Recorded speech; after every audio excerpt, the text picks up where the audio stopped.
Hi guys, ഇന്നപ്പം എൻ്റെ ഒരു നോർമലായിട്ടുള്ള ഓഫീസിൽ പോകാത്തുള്ളൊരു മോർണിംഗ് ആണ്.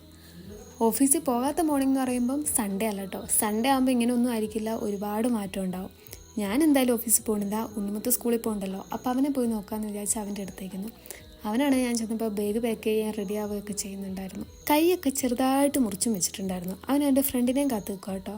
അങ്ങനെ അവൻ്റെ ഫ്രണ്ട് വന്നു. Normal best friend things, dress മാറ്റിയിടുക, അതാണ് ഇപ്പോൾ അവരുടെ മെയിൻ പരിപാടി എന്നാണ് എനിക്കറിയാൻ സാധിച്ചത്. അവൻ്റെ കൂട്ടുകാരൻ കൊണ്ടുവരുന്ന ഡ്രസ്സ് വേണം ഉണ്ണുമുത്തിൽ നിന്നിട്ട് സ്കൂളിൽ പോയി. അങ്ങനെ അവർ പോയി. ഇനി എനിക്ക് എൻ്റെ കാര്യം. രാവിലെ പല്ല് പോലും തേക്കാണ്ട് ഉണ്ണുമുത്തിൻ്റെ അടുത്തേക്ക് പോയത്. നന്നായിട്ട് വിശക്കുന്നുണ്ടായിരുന്നു, അതുകൊണ്ട് വേഗം തന്നെ പോയി പല്ലൊക്കെ തേച്ചു മുഖമൊക്കെ കഴുകി. എപ്പോഴത്തെ പോലെ കുറച്ച് ക്രീമും ലിപ് ബാമും ഒക്കെ വാരി വലിച്ച് തേച്ചു. അത് തേച്ചില്ല എനിക്ക് എന്തോ പോലെയാണ്. ഡ്രൈ സ്കിൻ ഉള്ളവർക്ക് പറഞ്ഞാൽ മനസ്സിലാവുമായിരിക്കും. രാത്രി കുളിച്ചുകൊണ്ട് മുടിയൊന്നും ഉണങ്ങിയിട്ടില്ല. രാവിലെ ഇത്തിരി വെയിലൊക്കെ ഉണ്ടായിരുന്നു. ഈ മഴക്കാലത്ത് വെയിലുള്ളത് കാണാൻ വേണ്ടി നല്ല രസമല്ലേ. ആസ് യൂഷ്വൽ രാവിലെ ദോശയായിരുന്നു. അവിടെ നൂഡിൽസും കൂടി ഇരിക്കുന്ന കണ്ടു. അപ്പോൾ പിന്നെ അത് ഉണ്ടാക്കി കഴിക്കാമെന്ന് വിചാരിച്ചു. അങ്ങനെ നൂഡിൽസൊക്കെ ഉണ്ടാക്കി കഴിച്ചു. ഇത്രയേ ഉള്ളൂ എൻ്റെ ഒരു മോർണിംഗ് എന്ന് പറയുന്നത്. അപ്പം ശരി, ബൈ.